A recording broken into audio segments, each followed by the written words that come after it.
Hello, hello, hello mga ka-super, kasari, kamadam. It's me again, ang inyong lingkod, Rosejam11, at magpapaalala sa inyo sa panahon ngayon.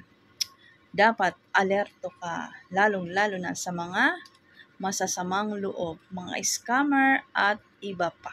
So for today's video, ito na naman tayo, magyayaw tayo. Part 2 ito dun sa ating yaw-yaw na ang ating ka-super ay na-scam ng 32K dahil ginamit yung ating picture. So ito pa naman, mayroon na naman akong i-share sa inyo, no? So bilang sari-sari store owner, dapat din tayo is aware din tayo para sa ating mga tumer kung sila ba ay nai-scam na. Opo. So, dapat tayo, aware din tayo, wag din tayong isipin natin yung kita lang, no? Isipin nyo rin, ay, bakit ganito si Tumer? Bakit nagmamadali si Tumer? Bakit aligaga si Tumer? Baka scam tong nangyayari kay Tumer at pinipili tayo na bilisan yung pag-Gcash natin kasi nagmamadali na yung dun sa kabilang partido. So, mag-isip din tayo, baka scam yan? Bakit ganon? Bakit ganito yung mga binibigay na mga details? So, tayong mga sari-sari store owner, i-guide din natin ang ating mga Tumers para hindi din sila ma-scam, mabiktima ng mga masasamang loob. Kasi ito nga ang nangyari. No? Mayroon akong customer na tricycle driver. Shoutout sa kanya kung mapanood niya to. So, dahil busy ako, punta siya dito. Tumatawag ako sa iyo. Sabi ko, ay, busy ako. Yung pala may miss call na siya kasi gusto niya, i-Gcash ko na siya doon sa contact niya. So, wala pa siya, no? So, tumatawag siya sa akin kasi gusto niya, i-Gcash ko na siya ng 1K. Siguro nga, nagmamadali. Bakit nagmamadali? Sign niya na, red flag agad yan. Bakit nagmamadali? Yung contact mo na ma-Gcash agad yung pera. 'Di ba? So, ngayon, pumunta na siya dahil nga busy ako, hindi ko na yung tawag niya. Sabi niya sa akin, i-Gcash mo nga ako sa ganitong number.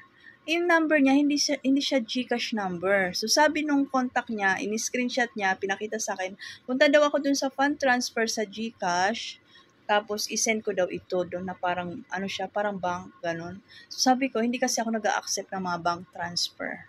Kahit dito, hindi talaga. Gcash to Gcash, ikaw na mag-Gcash to bank mo. Kasi iniwasan ko yung mga pending, yung mga problema, ayoko nun. So, Gcash to Gcash lang, cash in, cash out lang. Hindi na nga ako nag-pay bills, tumatanggap ng mga pay bills kasi alam nyo na, malaki ang mga bills dito. So, ang sinasuggest ko na lang, kasi halos lahat naman may Gcash account, diba? Magpa-Gcash sila sa akin, mag-cash in sila sa akin, sila na magbayad ng mga bills nila, sila na mag-transfer sa mga bank nila. So, ito na. Dahil ayaw gumana, doon papunta sa bank transfer, nagbigay na naman ng number, si contact nung tricycle driver. So, inano ko na naman. Mabagal pa yung signal ni Gcash. Sabi ko, send ko na lang. Tapos ngayon, sinisend ko, ang sabi ni Gcash, don't send to this user. Basta may prompt siyang gano'n na, don't send to this user. Ganon. Sabi ko, in-screenshot ko, sinend ko sa kanya. Sabi ko, ayaw. Tapos sabi ko, ano ba yan? Baka scam yan. So, sinabi ko na sa kanya yun. Tapos ngayon, ang ginawa niya, hindi siya naniwala sa akin. Dahil ayaw nga sa akin, ayaw send yung Gcash sa akin, nagpunta siya sa ibang tindahan para doon mag-send. Yung iniwan niyang 1K sa akin, hindi niya muna kinuha. Dahil pumunta siya doon. Dahil nagmamadali yung contact niya.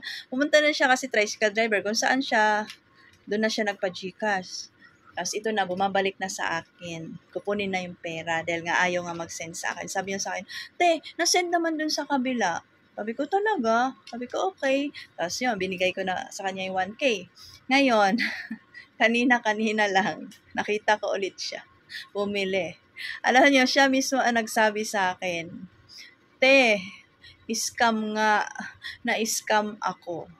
Kasi after daw niya ma-send, blinak na siya. Buti na lang daw, 1K lang. Pero ang 1K, malaking bagay na rin yun, lalo-lalo na kung pinaghirapan mo. 'Di ba? Ang hirap mamasada, ang init-init, tapos may scam ka lang ng 1K. Kahit sabihin mo 1K lang, 'di ba? Ang laki na rin yun. Kaya nga, tayo mga tindera, sari-sari store owner, dapat aware din tayo. I-guide natin yung ating mga tumer kung alam natin na kahina-hinala na ito, may red flag na, hindi na okay sa alright, ayaw ang mga bagay-bagay at para nagmamadali. Bakit nagmamadali? Sabihin mo sa kanya, baka scam yan. Sabi ko sa kanya, huwag ka masyadong sa mga easy money na ganyan kasi walang katotohanan yan, scam yan. Baka ma-scam ka dyan. Sabi ko pa nga sa kanya, naku, ingatan yung pera mo, baka ma-scam lang. Sabi, hindi, legit yun. Ganun pa siya. Bumalik kanina. Sabi niya, te, scam nga. O, diba? Sabi ko sa'yo eh. Pag mga ganun, mayroon ng warning si GCash, don't send to this user because it's basta ganun, English kasi kakaloka. So, yun lang, no? Paalala ko sa aking kapwa kasari, maging mapadmatsyag din tayo, wag lang din natin isipin yung kita. Kawawa yung ating mga tumor kung mabibiktima sila sa scam. Okay, Doki? So, yun lang. Bye-bye. No hate, love, love lang. Good morning. Magto 12 a.m. na. To close na. Bye-bye.